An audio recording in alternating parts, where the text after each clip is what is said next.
Hi there, Lloyd Machedo, speaking to you from LloydMachedo.com. Who's Lloyd Machedo and Think Personal Branding. Today the date is 28th January 2018. Time right now is 5:30 in the evening. All right, I thought I would answer this question on the scientific process of finding love, or how did I find love in the scientific and logical manner or means that I used. Okay, so I've just written down these points on in my black book of ideas, so I thought I'll share this with you. Before I do go into this video in detail, a couple of instructions. One is the timestamp is put down below, so I'll write it down. I'll write it down in my book, and then I'll put it down below this video. The second thing is, if you like the video, do give me a thumbs up. If you don't like, give me a thumbs down. Do put your comments down below. If you need my professional advice, remember, go to thinkpersonalbranding.com. Now, very important, which I want you to know is, this video is not put up to make you feel good or try to be popular or try to be nice or make you listen to stuff that you'd enjoy. Rather, this video is more about being honest, being genuine, being upfront about my experience, about my life, about what has worked out for me. So it may not fit into your preview of or your expectation of, oh, I expected things to be this way. No, my video, my channel, my views, my life. So I want this to be very clear. If you don't like, you don't have to watch my video. So having said that, the timestamps are put down below. Watch the video or click to whichever point you feel is important. And I just hope whatever points I give you helps you in making the decision of your life, that is finding your life partner. So let's quickly move on. Let me put the timestamp. So, when you're choosing a life partner, you decide to get married, you first have to make the decision. You have to make the decision, okay, I want to get married. Okay, after you've made that decision, and normally you should make that decisions when you have finished enjoying life, when you're finished having sex with whomsoever you wanted, when you have finished doing all the crazy stuff that you wanted, when you have, when you've reached a point of being very, very realistic. So from being invincible, getting anyone and everyone, you should come to a point where you should realize that now I have limited options. I'm not God's gift to mankind. I'm not perfect. I am not going to get the person of my dreams. So now I should be realistic of not going for a perfect person and expecting perfection. At the same time, I'm not perfect myself. So when you reach this realization, it's only then you're ready to go into marriage. And also keep in mind, marriage is a decision between two people. It's not this magical thing. It's not this spiritual thing. It's not even this paper that you sign on. It's not even two families, agreeing. It's you and the other person making a decision that we are going to make this work no matter what happens. I'm going to overlook all your imperfections. You're going to overlook all my imperfections. We're going to make this work. Every day is going to be a struggle. It's going to be a grind. And we're going to make it work. And that is where we're going to interweave the physical, mental, emotional, every aspect of our lives together, because it's going to impact, So it's only then you should decide to get married. So the first thing is to get this sorted out, to understand why you should get married, okay? And remember this, after you get married, it's about having a family, it's about having children. So unless and until that part is not sorted out, please do not get married. And if you're still distracted with women, you find women hot, oh, I want to have sex with this, and it should be this way. And if you being a girl, you say, no, the man should behave this way, he should act this way, he should do this way. And, you keep reading enough and more rubbish on social media and have this crazy expectation, please don't get married. It's better to just have boyfriend, girlfriend, and that's about it, okay? So now that you have decided to get married, what should you do? At least what did I do? Okay, let me put the timestamp so I get that right. So after I decided to get married, this is it, now I need to get married, I asked myself honestly, what were the options? Now, I wanted to be sure that I was reaching out all across the globe to every single person, and within this year I was going to get married. I gave myself a time frame. It's like a achievable target, a deadline. So within this year, this is the one person. If not, I'll choose the best from the lot. Because, you know, if you keep saying, I'm going to choose the best of the best of the best, every year you will get someone who's even better. You know, it's not going to be like you found the person of your dreams. This is the person of your dreams. This is the perfect. No, you'll always find someone better. You'll always be distracted with somebody else. It's very rare to find that person who you feel this is the epitome of perfection. At least if you're ambitious, if you're the type who's on social media always looking at somebody else, you'll always find, just like, you know, you keep upgrading your iPhone, you keep searching for a new country to go to, you keep searching for a new experience. So even people are the same. You'll always find someone better. So you need to reach that point where you're going to say that this is it. After this, I'm not going to you know, search for anyone. Even if I find, I'm going to stick with this person. So I give myself a definitive deadline. Okay. After that, what happens is you need to ask yourself, what are the means? For me, the means were registering on all the possible websites, and I registered in every possible website, and I paid a premium price. I paid for a year 100%. So I registered shadi.com, eharmony.com, thighcupid.com. You know, there was one for only tattooed people, tattooed lovers. I registered even on Tinder. I registered on, I think nine total websites. Match.com, all the possible, Patreon.com, no, Parsits.com. So every possible website on which was like the top 10, you would say I registered for 9 of them, and I paid the full 1 year, and I wanted to see what would happen. Okay, so that's what I did. The next one, it was, yeah, obviously I decided to search for the maximum responses because I wanted to get the maximum response, and out of the maximum I would choose, okay, this is what it is. So the bigger the selection, the better you would get to select. So that's then the next point that I did keep in mind was, now I'm moving to Thailand. I'm moving to Thailand. That is my goal. That is where the direction which I'm moving.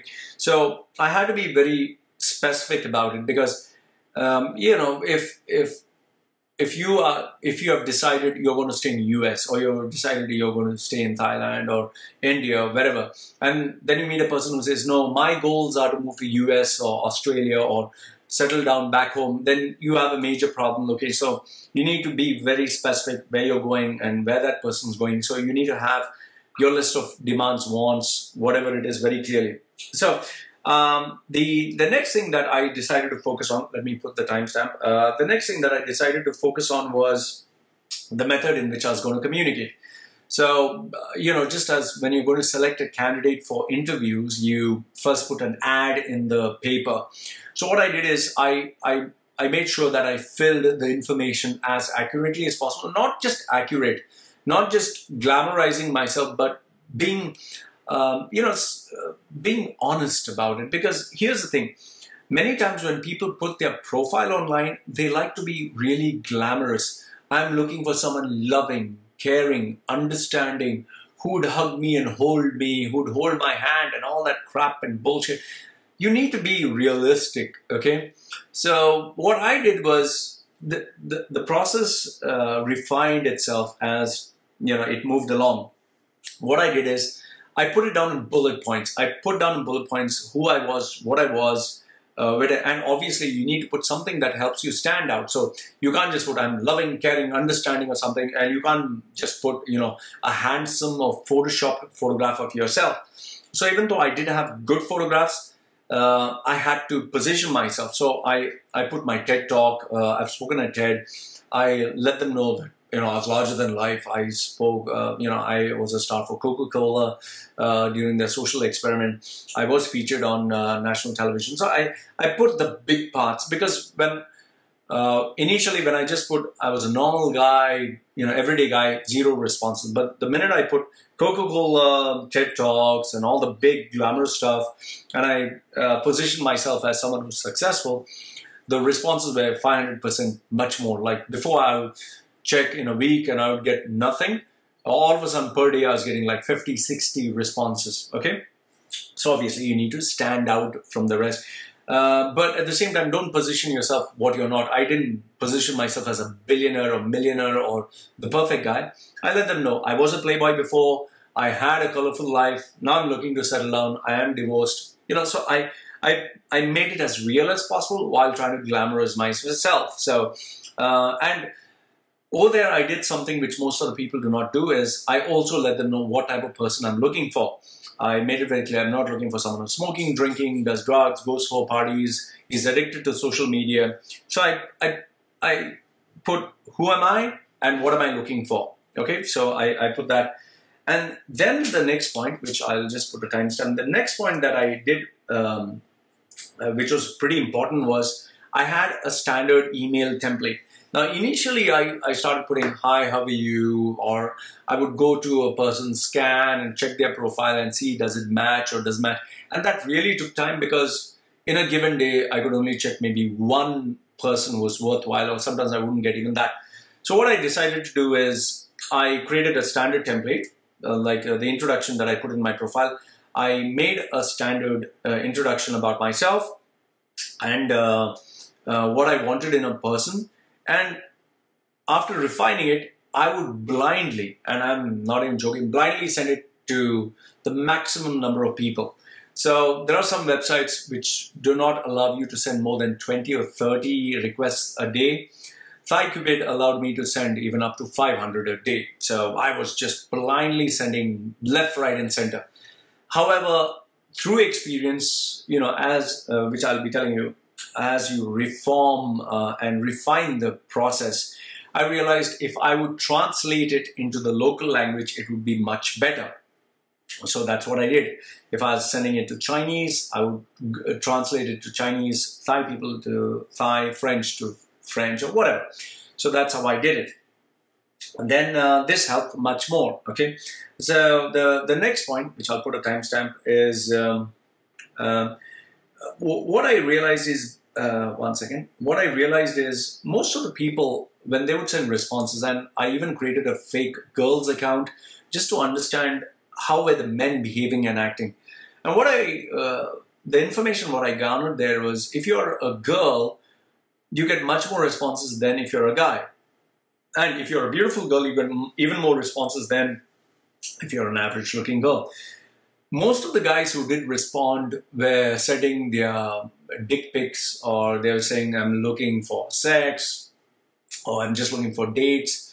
The guys who wanted to get married were 50 or 60 years old, and most of them were behaving desperate. Some of them were sending poetry. So that kind of made me understand, okay, this is my competition. This is what they're sending. Do I want to be like that? And I didn't want to be like that. So what I decided, I would stay true to myself. So I refined my email responses even more. I give them links about me. I didn't position myself as perfect. It's always good to evaluate your competition. And I also highlighted my failures and my drawbacks. So it came across very authentic. Okay. So that was the next point. And I think among all the responses I received, none of them put like what were they looking for in a girl. And even if they did put what they're looking for in a girl, they made it too perfect. I'm looking for love. I'm looking for true love. And I was very specific. I need a housewife who works in the house, doesn't smoke, doesn't drink, is not addicted to social media, stuff like that. So that was the next point. Then after that is, what I wanted to, let me put the timestamp, 1334. I think what I realized was, when you're dealing with different cultures, you'd be shocked to know what you do not know. Like when I was approaching Thai women, I never knew that there was something called sinsod. Sinsod is dowry. Now in India, the girl pays the boy money. And I'm never interested in that. I was never interested. But in the Thai culture, it's the boy who has to give the girl money, because the boy is taking the girl away from her family. The parents are going to be alone. So obviously he needs to give an amount of money as respect so that the mother and father can take care of themselves. So I decided on doing something that was really unpopular and that was not heard of, at least in the Thai culture. I decided I was not going to pay any money, because I wanted someone who didn't want money. Because, if you're talking about paying money, anyone and everyone would want to get married to you. In fact, what I realized is many of them were taking advantage of this rule. Some of the girls were even asking me $30,000, $40,000, which was ridiculous. I'm talking of people who are living below the poverty line and asking like $10,000. And so I was like, they're identifying you as a kind of a cash cow. Not all, at least some of them. So I was like, okay. Then I even checked on what happens if you get a divorce. It's always good to check the worst case scenario.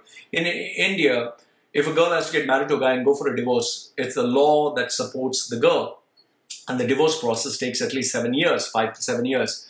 In the Thai culture also, it turned out to be the same. It is a long, lengthy process, and it's more favorable towards the girl. So I was like, oh my goodness, I need to be careful here. So I decided explicitly there's not going to be any money, which was a very unpopular decision. And many girls, from my responses being 50 a day, reduced to almost 10 a day, many of them didn't want to deal. They're like, no, you have to pay money. It's a matter of respect. So, the process started to get more and more refined. One was very much in terms of money. I also started to pay attention, like, I would blindly send all the girls, 100 to 200 emails a day, the standard template. I would get a few responses, and out of the responses, that means those were the ones who are interested. Out of the ones who are interested, I started checking them out. Okay, so what I do is, after I would say 500 of them or 200 of them, whomsoever responded, I would say, add me up on Facebook. So after I would add them up on Facebook, I would check their profile. So if, for example, and this was the elimination part. So first one is invite large numbers and then start eliminating. So if a girl had like 100 photographs of her face this way and all of them were perfect, I knew something was wrong. If a girl had too many friends online and she was going for parties and enjoying, I knew that that was a no-no. If the girl was very stylish and very outgoing, I knew that was a no-no. If the girl was very gossipy and bad-mouthing other people, I knew that that was a no. And many girls have this tendency where they put a beautiful and amazingly perfect photograph, but when you speak to them on camera, you're looking at someone totally different who doesn't look so attractive as a photograph, because obviously you cannot put makeup. And then you have those who put so much of makeup and then they're like, oh my goodness, who am I even speaking to? Then there are those who could not speak the language, and I was like, how are we going to communicate? So it kind of helped me in the elimination process. So many people asked, whomsoever responded out of the many that I sent, I asked them, add me up on Facebook. I started to study their profile. From there, I started eliminating people further. Okay, so let me put the timestamp. Then after that came, one second, the actual process of meeting up. This one is pretty critical, because you need to keep in mind that it's one thing to speak to someone and assume a lot of things, is another thing to actually meet them. So when I started to meet these girls is where I learned something more. And given the fact that, sex was very important for me, I did let them know that if we meet up, there'll be a chance for sex.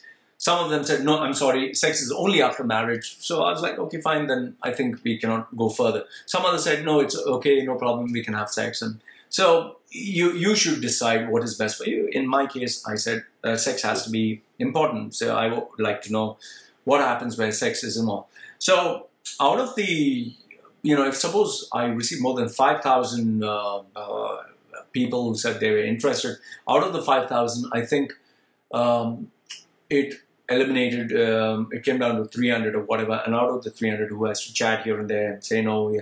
Like if someone would look sexy and expose themselves on social media, I knew that it's not going to work out.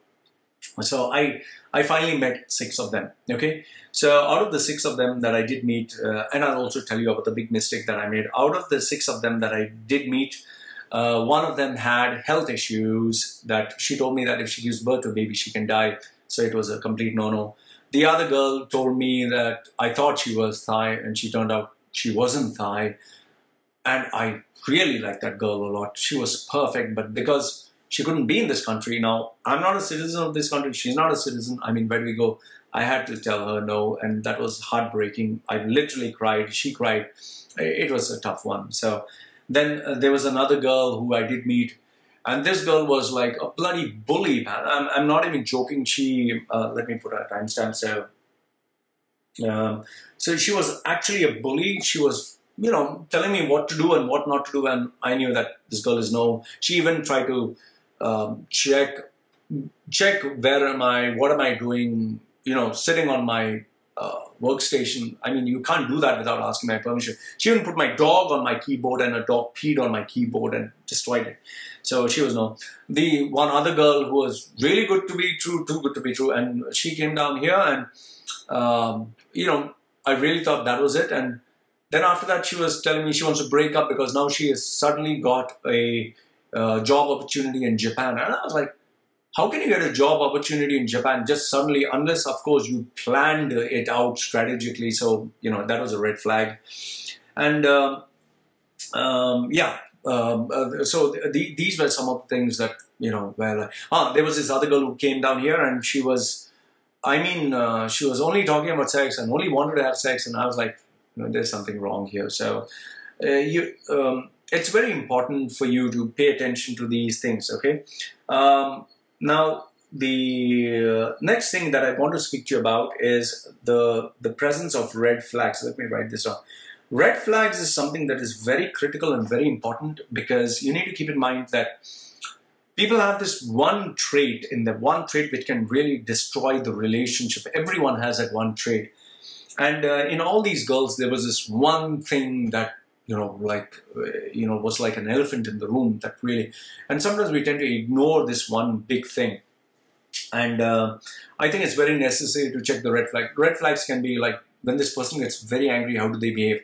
Or is there something so fishy that, you know, it's too good to be true? Or do they have a temper issue? You know, there was this particular girl who was supposed to get married, but everything was good. And then one fine day, when I was just teasing her, she, being Thai, being conservative, she immediately said, "Fuck off," you know. I was like, whoa, you know, from where did that come, you know? Because I'm very particular, I'm very respectful, I never use profanity, I never use bad words, never raise my hand. And I was like, then I realized that she has a temper issue, you know? So red flags is a very, very important thing. And coming to red flags, let me share with you one incident that really, you know, kind of nearly destroyed me. This was the girl whom I chatted with for nearly 4 months or 5 months. Everything was perfect. She was a single mother. She told me that she had broken up with her husband and she was coming down here. I believed everything that she said, which you should not. We were chatting with each other for almost 8 hours. Means the camera was on. She used to work. I used to look at her. She used to look at me. And we both were doing our work. And that closeness came. So after 4 months, 5 months, she came down here. And she was gorgeous, she was beautiful, she was the girl I wanted to get married to. And to prove it to me that she wanted to get married to me, she even tattooed my name on her chest, Machedo.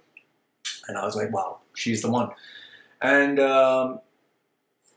I should have paid attention to the red flags. The first one being is, you know, she had 2 phones and she was always talking on the phone, but she never showed me the phone. So that was the first red flag. And second one was, why is she having 2 phones, 2 Facebook accounts, and she's constantly chatting on both? That was another red flag. The third red flag was why she's not informing her family that she's coming down with me. Why is it I don't know the family? That was another red flag. And the one other red flag was she would always tell me one thing, but then something else would happen. And then, you know, it didn't make sense. 1 + 1 would never add up to 2. I should have paid attention to this, but I did not.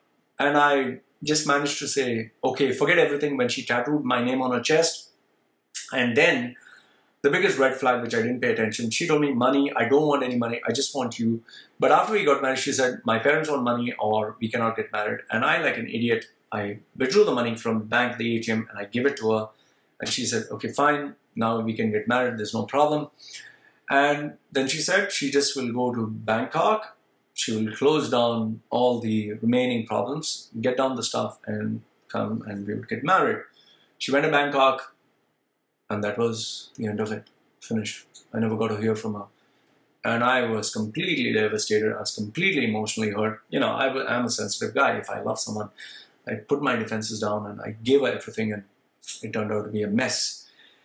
And she had left all her things here. She just went away, and I realized that after searching, hiring a detective, I found out that she went back to her ex-boyfriend or her husband, gave all the money to him, and she was back to her daughter and her ex-husband, and you know, that was the end of it. So That was a lesson. So I got back to my search, and I told you all these other girls who I met, and immediately if there was a red flag, I would say no. So now, what were some of the rules, some of the explicit rules that I had if when choosing a girl? So some of the explicit rules that I had, sorry, I had to put the time in front.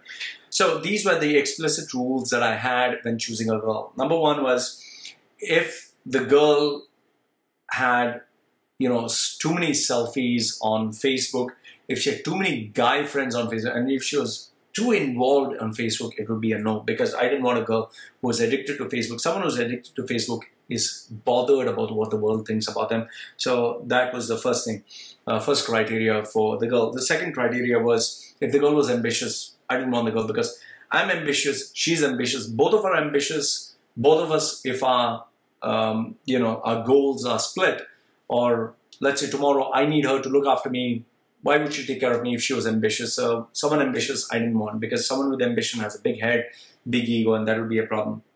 Then someone who's a feminist who says, you have to treat me equal to you and demanding things, and one day you have to work, one day I have to work. No, I didn't want that type of person. Number four is someone who's too good to be true, who's too perfect. I knew that there's always something fishy about that person. That was also a no. Then number five is someone who wanted or who got involved in surgery, who applied too much of cream, too much of stuff, and went for surgery, increased the size of her breast and this and that. No, this person is no, because this person's busy trying to impress the world and trying to be who they are not.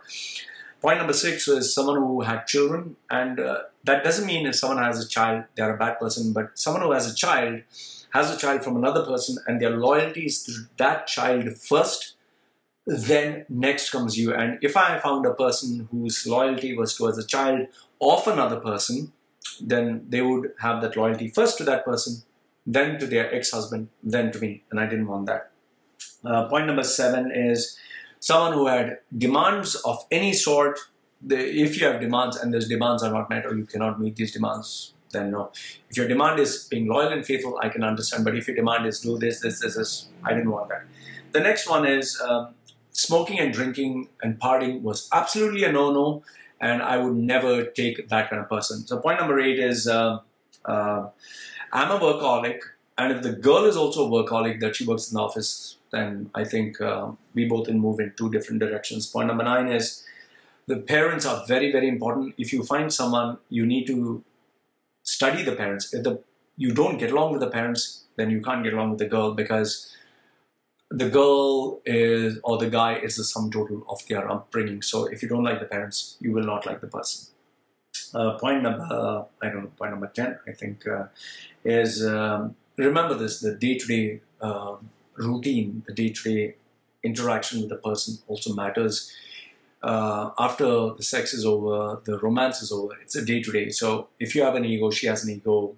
If you are in a bad mood, she's also in a bad mood. If you are hot-tempered, she's hot-tempered.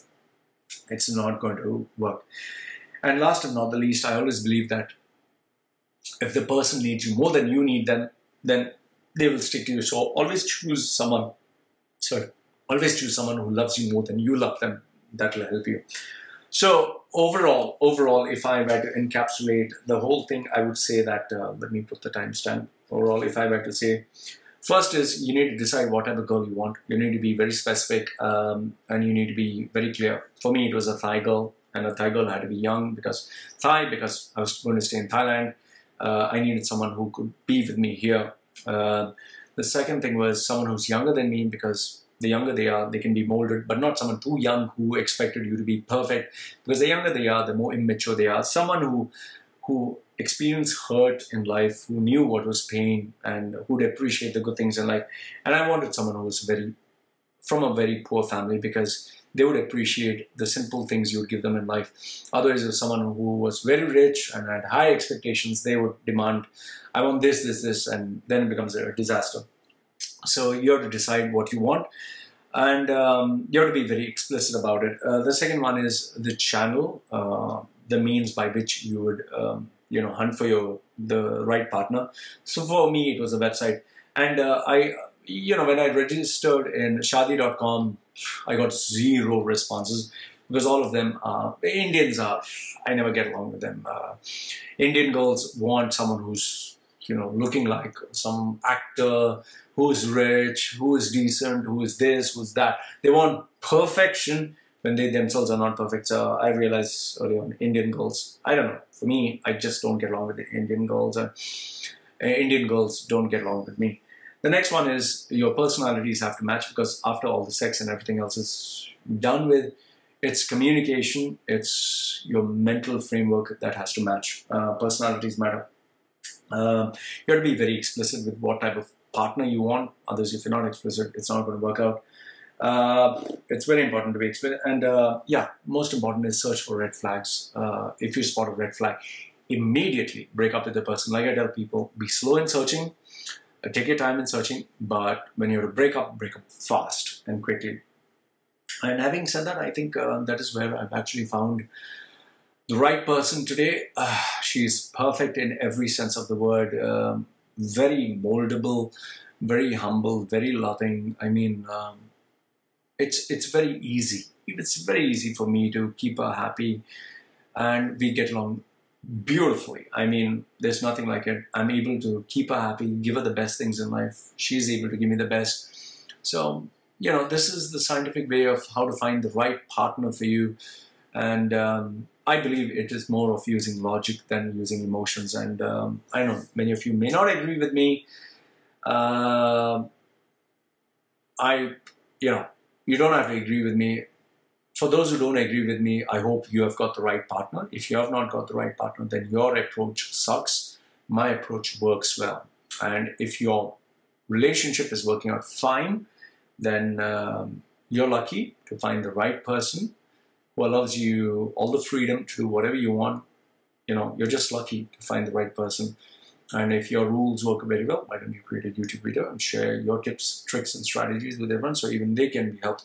Because this is what has worked for me.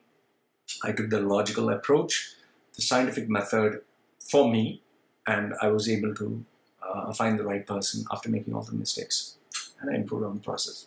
So anyway, live from Machedo.com. It was live Machedo and Think Personal Branding, sharing with you what has worked for me. I hope this helps you also. And I wish you all the best in finding your partner. So if you like the video, give me a thumbs up. If you didn't like the video, give me a thumbs up. And do share your comments. Love to hear from you. This is live from Machedo.com. This is live Machedo and Think Personal Branding. Say goodbye.